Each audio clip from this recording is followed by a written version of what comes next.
نہ کوئی غم کرو نہ خوف، خوشیاں مناؤ جنت کی جس کا تم سے وعدہ کیا گیا تھا۔ اللہ کی ربوبیت پر اطمینان جب انسان کو ہو جاتا، میرا رب اللہ ہے، ربی اللہ، انسان کے لیے نہ کوئی کھٹکا، نہ کوئی خطرہ، نہ کوئی خوف، نہ کوئی حزن۔ جو کچھ ہو رہا ہے کس کے اذن سے ہو رہا ہے؟ اللہ کے اذن سے۔ اللہ کے اذن کے بغیر پتا تک نہیں ہلتا۔ یہ کوئی اندھا بہرا مادہ نہیں ہے جس سے مجھے کوئی خوف ہو۔ اندھا بھینسا چلا رہا ہو اس سے تو ڈرنے کا ہر انسان کو ڈرنا چاہیے، نہ معلوم کس کو ٹکر مار دے، لیکن نہیں، اس کائنات کو چلانے والا ایک سمیع و بصیر خدا ہے، وہ جو میرا دوست ہے، میرا ولی ہے۔ اللہ ولی الذین آمنوا یخرجہم من الظلمات الی النور۔ اللہ اہل ایمان کا ولی ہے، ساتھی ہے، پشت پناہ ہے، مددگار ہے، حمایتی ہے۔ بتائیے جسے یقین ہو جائے کہ اللہ میرا مددگار، اللہ میرا محافظ، اللہ میرا پشت پناہ، اللہ میرا حمایتی، اس کے لیے کوئی خوف ہوگا؟ اسے کوئی ڈر ہوگا؟ میں مثال دیا کرتا ہوں ایک بہت سادہ، پنجاب کے دیہات کی۔ تو بڑا چودھری ہے اور کوئی غریب کسان ہے۔ اس غریب کسان کی کہ جانوروں کو ہر وقت اندیشہ ہوگا چوری کا، کوئی میری بھینس کھول کر نہ لے جائے، کوئی میرا بیل کھول کر نہ لے جائے۔ لیکن جس کے بارے میں یہ سب کو معلوم ہو کہ وہ جو بڑا چودھری ہے وہ اس کا دوست ہے، اس کی بچیا کو کوئی خوف ہوگا؟ اس کی بھینس پر کوئی ہاتھ ڈالے گا؟ اسے کوئی اندیشہ ہوگا؟ نہیں۔ کیوں؟ کہ وہ بڑا چودھری، بڑا اس کا یہاں کا سردار، جاگیردار، سب کو معلوم ہے وہ میرا دوست ہے، کوئی میرے خلاف اقدام نہیں کر سکتا۔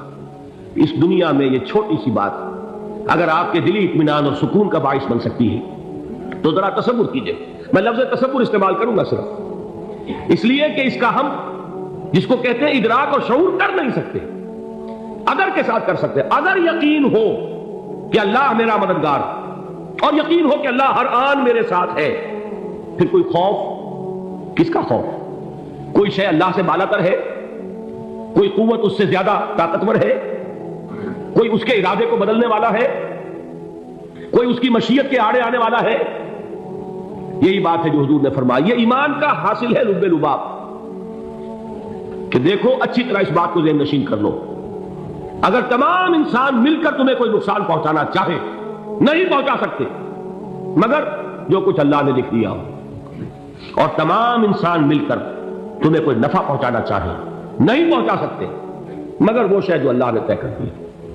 آپ پھر میں کہوں گا ذرا تاریخ کیجئے، اسے فرض کیجئے، اسے سوچئے، اگر اس حدیث پر ہمارا دل جھکا ہوا ہو تو کسی سے ڈر ہوگا؟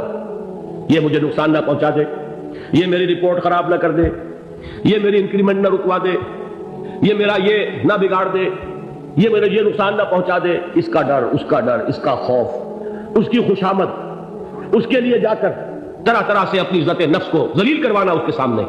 یہ سب کچھ کیوں کرتا ہے انسان؟ جب سمجھتا ہے کہ اس کے ہاتھ میں میرا کوئی نفع ہے، اس کے ہاتھ میں میرے لیے کوئی ضرر ہے، یہ مجھے کوئی غضب پہنچا سکتا ہے، یہ مجھے کوئی نقصان پہنچا سکتا ہے، یہ میرا کوئی کام بنا سکتا ہے، یہ میری کوئی ضرورت پوری کر سکتا ہے، اسی کا نام شرک ہے۔ جہاں آپ نے یہ سمجھا کہ غیر اللہ کے اندر کوئی طاقت موجود ہے وہی شرک ہے۔ بتوں سے تجھ کو امیدیں، خدا سے نو امیدی، مجھے بتا تو صحیح اور کافری کیا ہے؟ شرک تو یہ ہے۔ جس پر بھی تمہیں یہ خیال ہے کلمہ ہے، یہ کلمہ سوم، لا حول ولا قوت الا باللہ، ذرا اس پر دل کو کبھی اگر آپ تصور کریں، پھر فرض کریں، دل ٹھک جائے اس پر، کوئی طاقت نہیں۔ یہی بات تھی جو شیخ عبد القادر جیلانی رحمۃ اللہ علیہ نے اپنی وصیت میں اپنے بچے سے کہی۔ 11ویں دینے والے ہیں لیکن حضرت شیخ عبد القادر جیلانی کی وصیت اور تعلیمات کو کتنے لوگ نہیں جانتے ہو؟ یہ جن مقامات تک پہنچے ہیں وہ کس چیز کی بدولت پہنچے؟ انہوں نے جو پیغام دیا وہ کیا تھا؟ اے میرے بچے، جس طریقے سے قرآن مجید میں حضرت لقمان کی نصیحتیں جو ہے نقل کر دی گئی ہیں، میں یہ عرض کروں گا بالفرض اگر قرآن حضرت عبد القادر جیلانی کے بعد نازل ہوا ہوتا تو شیخ عبد القادر کی یہ نصیحتیں بھی قرآن میں درج ہوتی۔ اتنی اونچی نصیحتیں ہیں۔ اے میرے بچے، اس حقیقت کو ذہن نشین کر لے، لا فاعل فی الحقیقت ولا مؤثر الا اللہ۔ اس کائنات میں نہ کوئی فاعل حقیقی ہے نہ مؤثر حقیقی ہے سوائے اللہ۔ کسی شے میں کوئی تاثیر نہیں اگر اللہ نہ چاہے، آگ جلا نہیں سکتی اگر اللہ نہ چاہے، پانی ڈبو نہیں سکتا اگر اللہ نہ چاہے، زہر ہلاک نہیں کر سکتا اگر اللہ نہ چاہے، کوئی چیز فائدہ نہیں پہنچا سکتی اگر اللہ نہ چاہے. تو در در پہ کیوں سر جھکاتے ہو؟ در در پر کیوں جبینسائی کرتے ہو؟ سب کے سامنے کیوں ہاتھ پھیلاتے ہو؟ ایک اللہ سے مانگو, ایک اللہ کے سامنے زمین پر اپنی جبین رکھو. لا فاعل فی الحقیقت ولا مؤثر الا اللہ. نظر آتا ہے ہمیں کہ پانی پیاس بجھا دیتا ہے. پیاس بجھانے کی صلاحیت پانی میں نہیں ہے, اللہ کے اذن سے. کھانا بھوک مٹا دیتا ہے, بھوک مٹانے کی صلاحیت کھانے میں نہیں ہے, اذن رب میں. دیکھیے یہی یقین تھا. حضرت موسیٰ علیہ السلام کا واقعہ یاد کیجئے. سامنے سمندر آ گیا, قوم دیکھتی ہے پیچھے کہ گرد و غبار کا طوفان. معلوم ہوا کہ فرعون اپنے لشکر سمیت آ گیا. لشکر جب چلتا تھا تیز رفتاری کے ساتھ تو گرد و غبار کا جو طوفان اٹھتا تھا اس کا تصور کیجیے. اور لمحہ بلمحہ وہ قریب آ رہا ہے. پوری قوم نے کیا کہا؟ اے موسیٰ انا لمدرکون, اے موسیٰ ہم کو پکڑے گئے. قرآن مجید میں تو یہاں وہ باتیں نہیں لکھی ہیں, لیکن تورات میں یہ درج ہے کہ بنی اسرائیل جھگڑنے لگے, دست و گریبان ہو گئے موسیٰ کے ساتھ. موسیٰ نے یہاں مروایا لا کر, اس سے تو ہم ہی بہتر تھے. وہاں کھانے کو ملتا تھا, زندگی تو تھی, بیگار ہم کر رہے تھے, موت تو نہیں تھی. اب جو کچھ ہوگا اس کا تصور کرو, جس طریقے سے ہمارے ٹکڑے اڑائے جائیں گے. تو لڑ رہے ہیں حضرت موسیٰ علیہ السلام سے. یہ تورات کی تفصیل ہے. قرآن میں صرف اتنا آیا ہے, پریشان ہو کر انہوں نے کہا انا لمدرکون, موسیٰ ہم کو پکڑے گئے. اس وقت موسیٰ کا جواب کیا ہے؟ کلا ان معی ربی سیہدین. نہیں, میرے ساتھ میرا رب ہے, وہ راستہ دے گا. بتائیے کہاں راستہ نظر آ رہا ہے؟ یہ ہے ایمان بالغیب. راستہ نظر نہ آئے تب اللہ پر یقین ایمان ہے. جیب میں پیسے ہو اور تب دل کو اطمینان ہے تو ایمان کس پر ہوا؟ پیسے پر, اللہ پر نہیں. جب وسائل و ذرائع نہ ہو اور پھر یقین ہو کہ اللہ مسبب الاسباب ہے, وہ اسباب کا پابند نہیں ہے, وہ اسباب کا محتاج نہیں ہے, اسباب اس کے محتاج ہے. اگر یہ یقین ہے تو اللہ پر ایمان ہے, یہ نہیں ہے تو تمہارا ایمان اسباب پر ہے, وسائل پر ہے, ذرائع پر ہے, مادیات پر ہے, اللہ پر نہیں. اس وقت کہاں راستہ تھا؟ کوئی راستہ تھا؟ سمندر ہے اور ادھر سے لشکر آ گیا ہے. کلا ان معی ربی سیہدین. اب دیکھیے ایمان کہہ دینا آسان ہے, ہوا معکم اینما کنتم, جہاں کہیں بھی تم ہوتے ہو اللہ تمہارے ساتھ ہوتا ہے. لیکن اس کا یقین قائم ہو جائے تو زمین و آسمان کا فرق واقع ہو جائے. یہی بات ہوئی حضور کے ساتھ. غار ہے, چھپے ہوئے ہیں محمد رسول اللہ اور آپ کے وہ یار غار ابو بکر صدیق رضی اللہ تعالی عنہ. اقبال نے حضرت ابو بکر کی شان میں چند اشعار کہے صرف, لیکن واقعہ یہ ہے کہ بھاری بھاری نظموں پر اور قصیدوں پر بھاری ہے. طویل ترین نظمیں اور قصیدے ہوں ان پر بھاری ہے. ہمتیں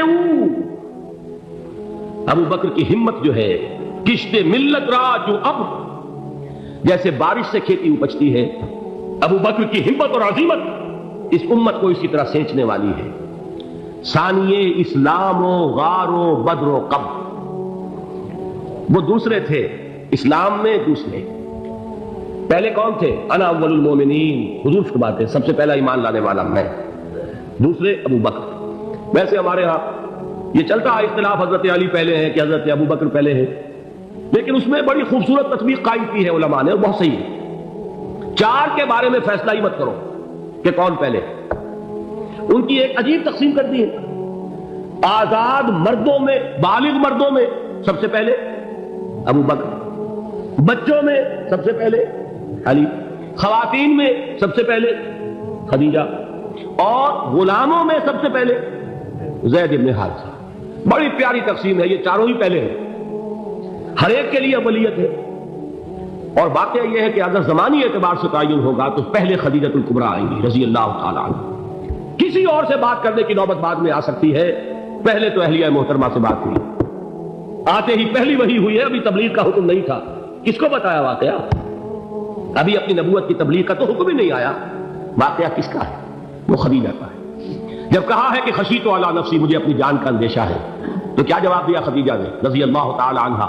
وہ صدیقۃ الکبریٰ ہے. صدیقات جو ہے خواتین, ان میں چوٹی پر خدیجۃ الکبریٰ ہے رضی اللہ تعالی عنہا. اور صدیق جو مرد ہیں ان میں صدیق اکبر ہے ابو بکر صدیق رضی اللہ تعالی عنہ. لیکن صدیقات میں چوٹی پر. جب حضور نے فرمایا خشیت علی نفسی, کیا فرمایا، کیا عرض کیا، کیسے تسلی دی؟ نہیں نہیں، اللہ آپ کو ضائع نہیں کرے گا، آپ غریبوں کے ہمدرد ہیں، آپ مساکین کے تکالیف رفع کرنے والے ہیں، آپ بیواؤں کی سرپرستی کرتے ہیں، آپ مسافروں کی خدمت کرتے ہیں، اللہ آپ کو ضائع نہیں کرے گا۔ یہ یقین ہے اس خاتون کے اندر۔ خیر وہ ایک علیحدہ بات ہو جائے گی۔ میرے دل پر حضرت خدیجہ رضی اللہ تعالیٰ عنہ کی شخصیت کا بڑا گہرا نقش ہے، جو وہ کوئی اور ہی وقت اور موقع ہوا تو بیان ہوگا۔ بہرحال اقبال نے ایک مصرے میں جو 4 اولیتیں جمع کر دی ہیں، ہمتیں کشت امت را چو ابر، ثانی اسلام و غار و بدر و قبر۔ اسلام میں حضور کے بعد پہلے کون؟ ابو بکر۔ غار میں حضور کے ساتھ کون؟ ابو بکر۔